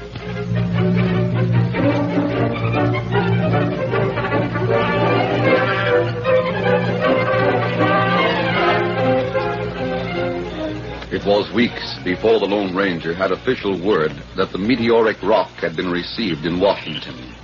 He told Tonto about it as the two sat beneath the stars. And the men in that cave told all they knew. Martin and all the others of his gang had been found guilty. That plenty good. It's a strange thing, Tonto. Martin might have succeeded if a pinpoint of light from the sun hadn't been hot enough to burn those ropes, or if I hadn't accidentally knocked the cap off this ring. That right. We don't realize what forces there are in nature. The energy in blasting powder is nothing compared to the force of lightning, or the waves pounding on a rocky beach, or the power of the sun itself. If man can ever harness those forces and make them work for him, there's no limit to what might be accomplished. Plenty power in sun. Yes. What is that power? What makes the sun so brilliant that it lights every one of the planets? The moon, the earth. What makes it so hot that it can sear the grass on Earth 100 million miles away? What power drives the Earth through space? What force sent that meteor to Earth? Me wonder. What will the future hold if mankind ever harnesses such powers as these? Look, Kimasabi. Yes? Look up there. You see it? A streak in sky. Yes. Another meteor blazing through our atmosphere. I wonder where that one is going to land.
The story you have just heard is a copyrighted feature of the Lone Ranger, Incorporated.